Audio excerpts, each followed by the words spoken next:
1340 96.5 KVGC. Douglas Viviani, Everything Old is New Again, on the phone with me today. Douglas and David Cohen host the little show that could. It's the show that each week examines our pop culture, where it came from, why it's still popular, and as I always say, definitely these two make radio fun again. Douglas, before we get rolling here, I just want to say I was again, I don't know if mesmerized is the right word or not, with last week's show, and you and I have talked a little bit off the air about David.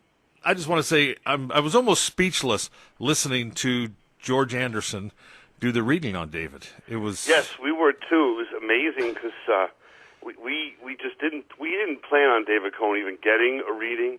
It was a contest where our listeners were to participate in a reading over the phone, and so one of the listeners couldn't make it that day, so David stepped in, and the reading was, we devoted the whole show to David's reading, and then thereafter what he learned, garnered from that. And for George Anderson to come up with something like 8 out of 8 names, and to come up with a personal dynamic that David's brothers are not getting along and so forth, to get that, I don't know how you could prepare for that. Where do you get that? Where do you get the names? It's just amazing to me what went on there. It really gives you, you got to pause for a minute and say, what the heck, Do you think it would be possible? I mean, think about this. Don't just, laugh me off on this. Think about this. What about him reading Angelica or Leo? See, it would be interesting, but here's what the rule is. You can only say yes or no, and you got to sort of know who's... And you think the kids would just... They don't recognize the names because they don't know anybody that's passed away, really. I mean, you and I have a common belief, I think, in the afterlife, and that maybe this isn't just the. I hate to think this is the end, and so it would be interesting to see to talk to a child, and. And actually, I could do? I'll probably ask him and say, what if Angelica, Leo, and myself were in the room, and see who comes forward, and I can answer for them yes or no's for people that they may or may not know are their ancestors. Yeah, I mean, wouldn't that be interesting to see? Because, the kids would have a... clean slate. I think it'd be pretty cool, to be honest with you. It would be. I just love getting into that and the UFOs sometimes, beyond talking about pop culture, entertainment pop culture, because that is part of our pop culture, and it's also just fun to widen the horizons, expand your mind a little bit. And I really think that George has got, my brother's gone for readings, I've done readings. Most of the time, he's pretty strong, pretty right on with names. I don't know where he possibly could get these names from. And with David, as I say, it was like 8 out of 8 names.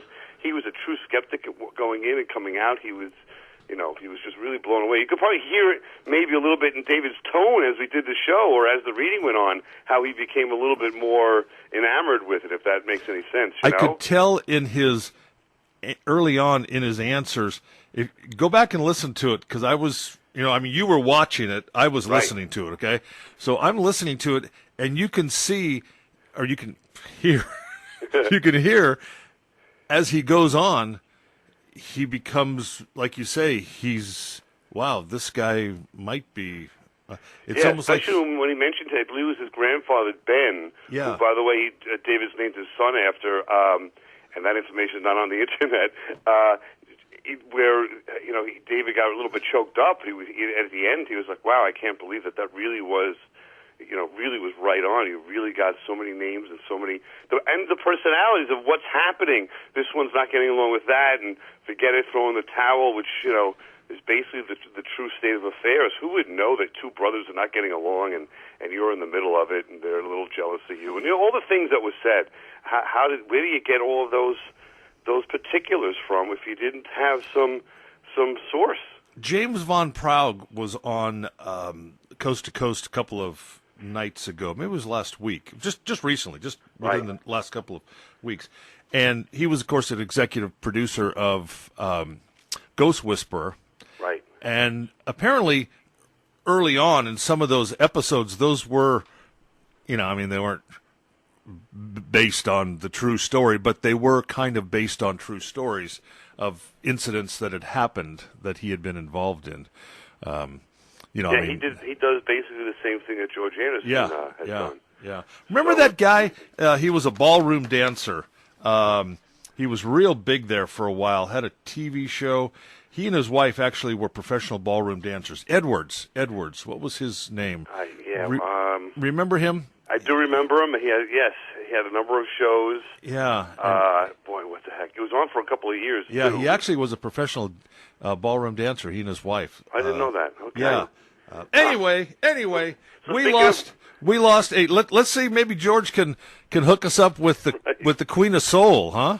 Yeah, it's a sad story in that, to me, 76 now is with what we have with technology and medicine and all. To me, is young, on the young side, let's say anyway. And to lose her is kind of sad. We've lost a lot in 2017 and now 18. Let's just look at who we've lost in 18. You've lost Jerry Van Dyke, if you remember him, from Coach. Yeah. John Mahoney, the dad on Frasier. David Ogden Stiers from MASH. He was Charles. Like Margot Kidder from Superman, the original Superman movie. Harry Anderson, the Night Court judge, if you remember him. Yeah. Oh, yeah. Bruno Sammartino, I'm sure somebody both close to my heart anyway, with the WWE. And Jim Neidhart, who was the partner to Bret Hart in wrestling. So okay, you ready? Life goes on. Douglas, stop. Okay, you ready? This is for 20 points. 20 points. Name.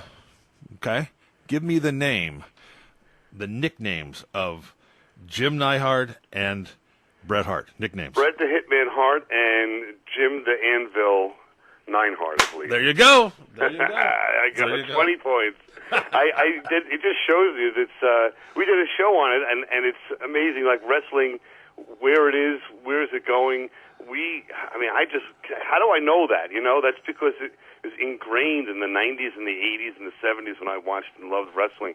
I don't know if anybody watches wrestling anymore. They've gone onto their own channel, and the WrestleMania is not really what it was.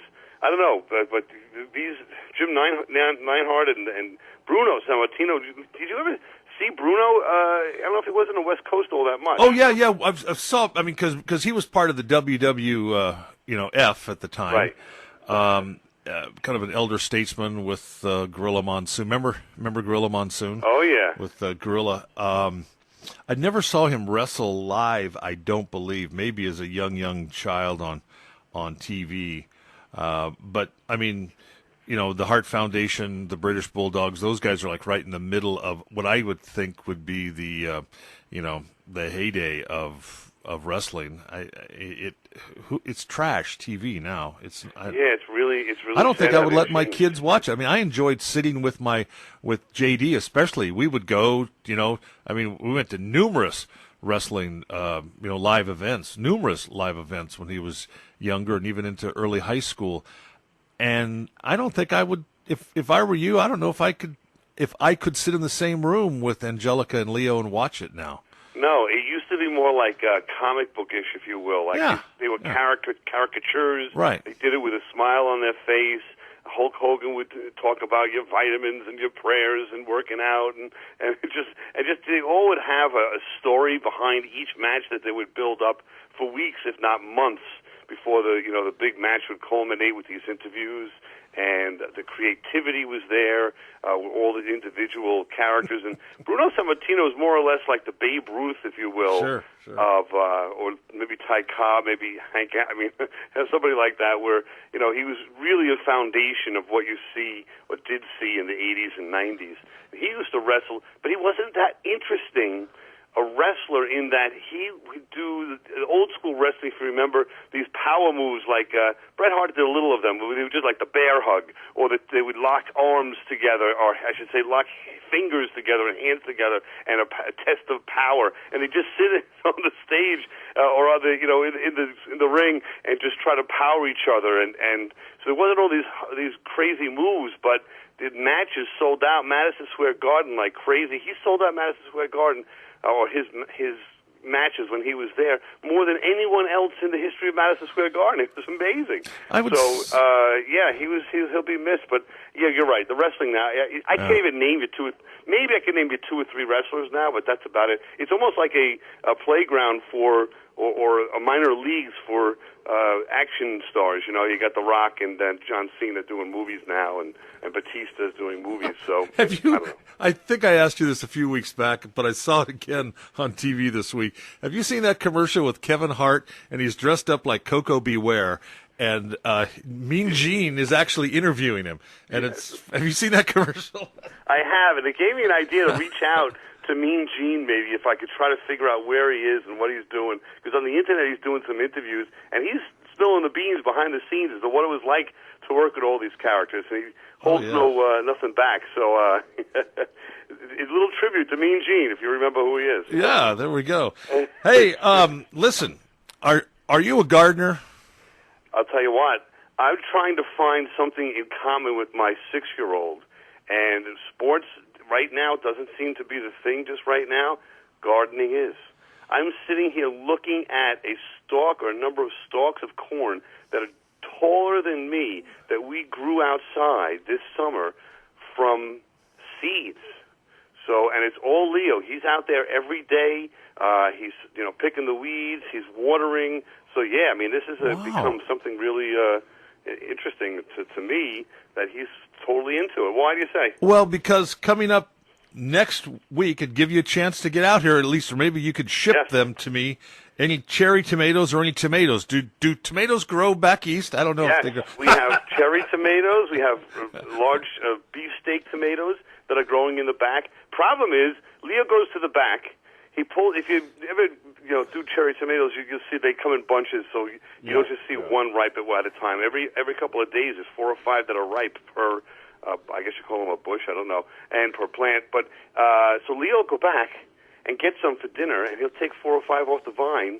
And by the time he gets into the house, they're just about all gone. He loves them so much; they're so sweet and tender. How do you judge one? Is that what they're going to do? Are they going to taste them? What do they do? Yes, they taste them. I used to work back to do tomatoes grow back east. I worked for a couple, and the wife, she was from New Jersey, and her father was actually agricultural commissioner, and they had a tomato farm in New Jersey.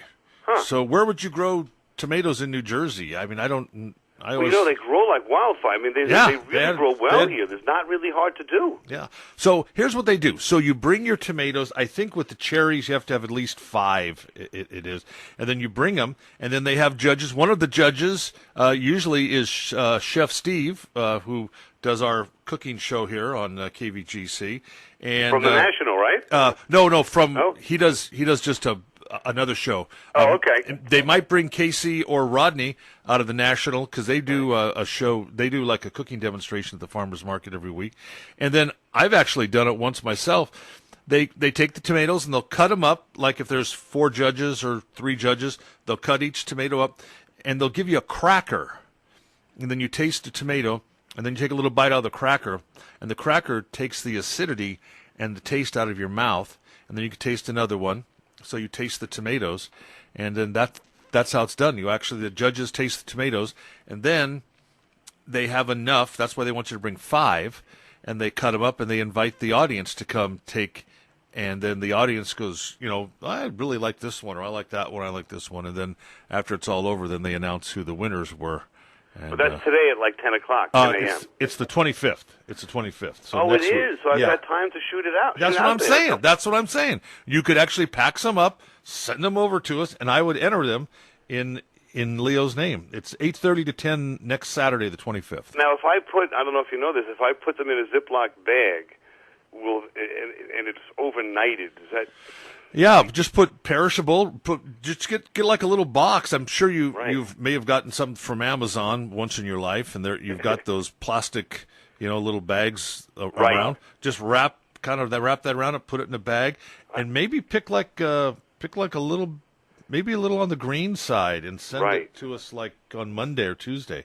And then we'll. All right, that's a good idea. I'm going to go to today. I'll go to the post office and figure out because they always ask if there's something perishable and blah blah. So I'll find out what the special requirements are, and it doesn't sound like a bad idea, and we'll do it. I won't tell Leo anything about it until the contest occurs, and then we'll tune in and see how he did. And actually, give me his full name, your address, and I'll just enter it as he's there. Northport, wherever you know. I wonder if they're any different from the East Coast to the West Coast. That would be interesting too. I don't know, but it would be. Now, who would have thought? I don't know. When I was growing up, that I could care less about a tomato or growing tomatoes, but it's become so involved because he loves the gardening so much. You know. Yeah. Have you done any with your sons at all ever? Or no? Yeah, but we just cannot. I don't know what we have, bad soil or brown thumbs or something. We had we thought was a zucchini plant, and it ended up being a gourd plant. Take over the entire garden. I mean, the entire garden, and there are two huge. And what we figured out is last year we had some gourds and pumpkins for October and November. Right. And at the end of the month of November, before December, I just threw them in the pile, in the garden pile, and they're volunteers. And it's a crossbreed. And there are some yellow gourds on this plant, and there are two huge orange gourds that are the same color as a pumpkin, as a jack-o'-lantern pumpkin, but kind of shaped like a cross between a gourd and a pumpkin. It's weird. Have you tried tasting them? Did you dare?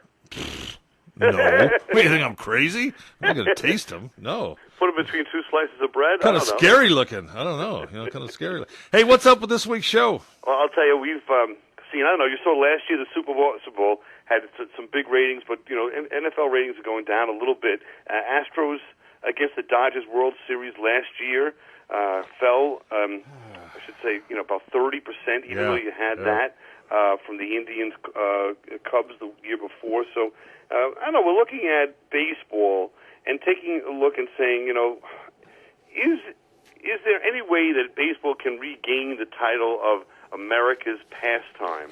And if so, how to do it? So we're saying that we have the Everything Old is New Again panacea for the problems of Major League Baseball. And if we could get the commissioner to listen to our show and do what we suggest, I bet you we can make baseball America's pastime all over again. I like when you had your interview with Babe Ruth. You like that? See, we did our own channeling, if you will. Like how do you George get Anderson. those? How do you get character? I mean, not characters. How do you get guests like that just coming by? It's what's happening is the show is starting to become an interest for the cult listener. Yeah. So every so often we'll get someone that will call that will say, I have a connection with with Babe Ruth or whatever it might be, and why don't you give it a shot? And, Plus, we have that technology now. We do it at Holmes and Watson. We can go back in time. We send the phone back. Yeah. And we can speak to those from the past. That makes it easier too. So we've got it seems like we're the fountain, just like Coast to Coast gets these guests that you've never heard of before. We're the fountain of these rather unusual guests that maybe put a smile on your face. We hope. We'll see. Before your time. There we go. All right. Tonight at 6 o'clock, tomorrow at 6 o'clock, Everything Old is New Again. Douglas Viviani and David Cohen are your co-hosts. Everything Old is New Again each week, examining our pop culture, where it came from, why it's still popular. Douglas, we'll be waiting tonight at 6 o'clock. Sounds great. Enjoy the weekend. You too.